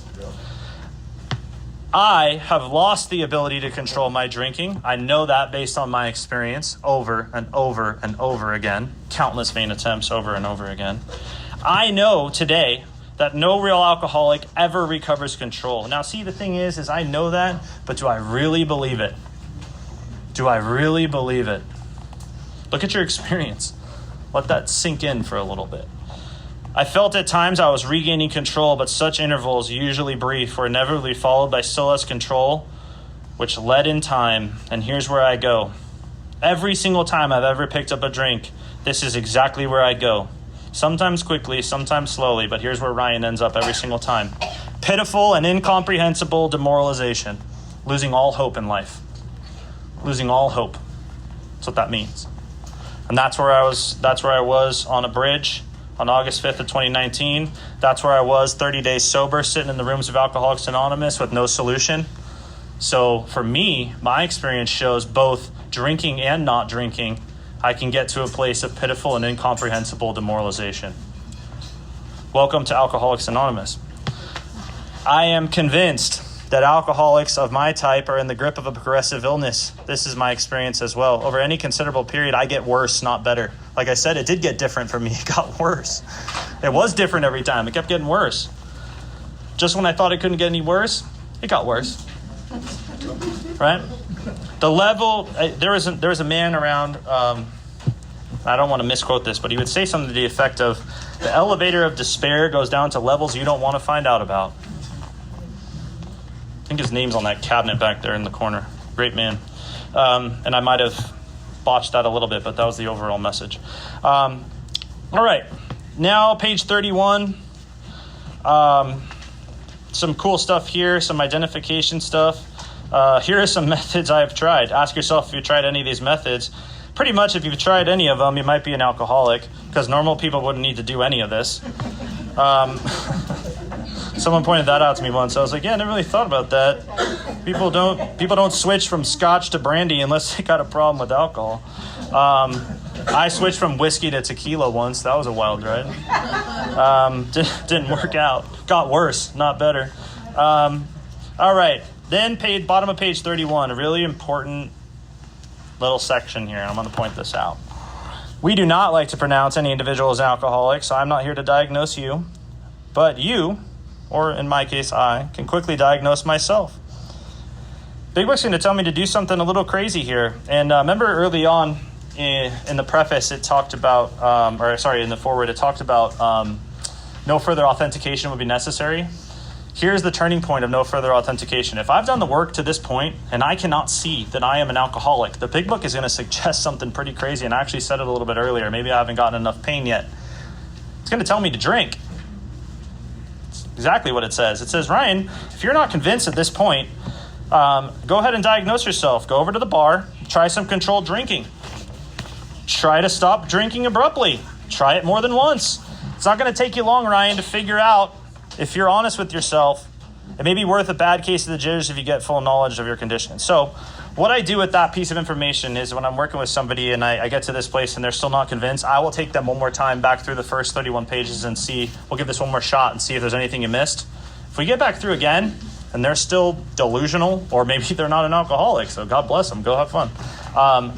But if they're not in enough pain yet, the book just told me exactly what I need to do. Right? Unless they really want this, unless they're willing to be honest with themselves, if they're in enough pain to get real about this, go try some drinking. Figure it out for yourself. It's a dangerous experiment. I wouldn't suggest it, but, you can do that. All right, now we get another story, right? Unwilling to admit I'm a real alcoholic. No matter how long I've been dry for, that's what this story is going to be about. I'll sum it up for you. This guy was dry for 25 years, which means all he was doing was not drinking. Can you imagine what it would be like to live with this guy for 25 years, just not drinking? I think his wife ever told him, can you just go to a therapist or go see somebody, man? Get out of this house. Anyway, so this guy is dry for 25 years, drinks again, and then on page 33, we learn how real this is. It says he was dead within 4 years. This is for the relapsers too, right? Anybody that's been sober for a while and's gone back out, which is becoming more and more prevalent seemingly in our society. Dangerous, right? He's dead within 4 years. This case contains a powerful lesson. Most of us would believe that if we remain sober for a long stretch, we could therefore drink normally. Oops. Don't want to do that. So I need to seek the solution with the desperation with a drowning man today, because I'm 6 years away from a drink and my disease is telling me yeah, I'm probably okay. I'm sure I'm fine. I haven't had a drink in 6 years. Surely I'm immune to it now. I don't want to end up like this guy. I'll tell you that. It says, but here is a man who at 55 years found he was just where he had left off at 30. We have seen the truth. Here's a big truth. Demonstrated again and again. Once an alcoholic, always an alcoholic. Ryan, you are always going to be an alcoholic, man. Commencing to drink after a period of sobriety, craving initiates. I'm in the short time as bad as ever. If I'm planning to stop drinking, listen to this instruction. There must be no reservation of any kind, nor any lurking notion that someday I'll be immune to alcohol. I'm either all in or I'm all out. The next couple paragraphs are pretty important, especially for the women in the room. There's a paragraph about you at the bottom of this page. You might want to pay attention to that one. It says you might turn into the real thing and be gone beyond recall in a few years. That could be bad. Page 34. So I'm running out of time. I'm just going to get through this here. And I might touch on a couple things to start the next session, just because we had some housekeeping stuff today that we won't have next time. This paragraph at the top of page 34 is powerful, and so is the second paragraph, and I'll talk about these two. As I look back, I feel I had gone on drinking many years beyond the point where I could quit on my own willpower. If I look at my experience, that's absolutely true for me. If anyone questions whether they have entered this dangerous area, let him try leaving liquor alone for a year. I'd love to see someone that could complete that experiment. And I think some people probably have, but they were not happy.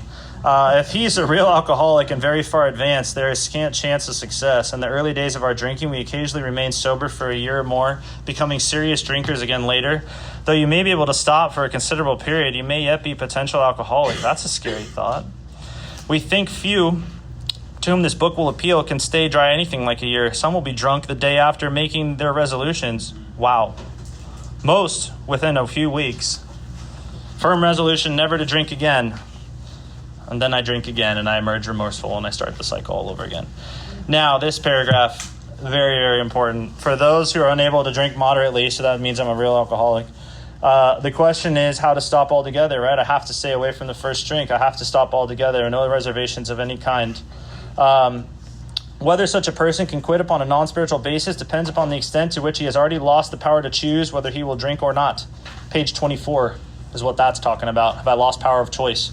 At certain times, my willpower become practically non-existent. Is that me?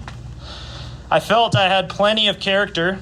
I'm not so sure I really felt that at the time, but some people probably do. There was a tremendous urge to cease forever. That certainly was true for me for so many years before I got sober. Yet I found it impossible. This is the baffling feature of alcoholism as we know it, the utter inability to leave it alone no matter how great the necessity or wish. And how it works, we read cunning, baffling, powerful. The big book just gave me the definition for baffling. So again, if I haven't done the work and I read cunning, baffling, powerful, and how it works, I'm like, oh, that kind of sounds right. But the real baffling feature is my utter inability to leave it alone no matter how great the necessity or wish. Is that true for me? I need to know. I need to be real clear on that. All right. I will talk about Jim's story, and then we'll kind of end it for today. I got a couple minutes. Perfect. Okay. And then we'll pick it up next time as just one more story after that. So Jim's an interesting guy, like all these guys. Jim's the whiskey and the milk guy, if you're familiar with the book.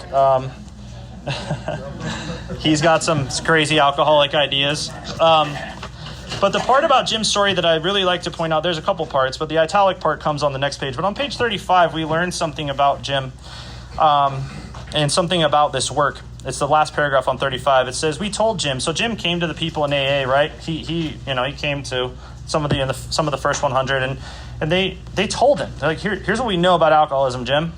Steps 1 and 2. That's what we know about alcoholism, my problem and the solution. The answer we had found says Jim made a beginning, so Jim did step 3, which would be the beginning, and that's all Jim did. His family was reassembled. There's some powerful promises after the third step, which we'll read next week. And then he began to work. Listen to this. Jim begins to work as a salesman for the business he had lost through drinking. Every resentment imaginable. And in case you're unfamiliar with the steps, step 4 is where we start to deal with resentments. So Jim does the first 3 steps. This is the example of the 1, 2, 3 shuffle in Alcoholics Anonymous. This is Jim's story. 1, 2, 3, and out. All went well for a time, but he failed to enlarge his spiritual life. Step 4 through 9. To his consternation, he found himself drunk 6 times in rapid succession. Imagine that. I don't deal with my resentments, I get drunk. Might even tell me to drink is to die on those pages. On each of these occasions, we worked with him, reviewing carefully what had happened. He agreed he was a real alcoholic and in serious condition. He knew he faced another trip to the asylum if he kept on. Moreover, he would lose his family for whom he had a deep affection. And then listen to these powerful words, and we'll end with this. This is a good place to stop. Yet he got drunk again. And we'll pick up there next week where we left off. I'd like to close it out with a moment of silence and the Serenity Prayer. And again, we'll pick up next week. I'll make a little extra time to finish up this last piece of step 1. And we'll get into steps 2, 3, and 4. Thanks again, everybody, for being here. I really appreciate all of you. And thank you. And thanks, man. A moment of silence and then the Serenity Prayer. And then if you guys could help clean up after yourselves, just throw away your trash, push in your chairs. And then there's a group of us that'll stay behind and we'll take care of the cleanup. So we don't need 50 people trying to battle each other for a chair. Just take care of your little space and then we'll take care of the rest. Thank you. Moment of silence. God, grant me the serenity to accept the things I cannot change, courage to change the things I can, and wisdom to know the difference. Thanks, y'all.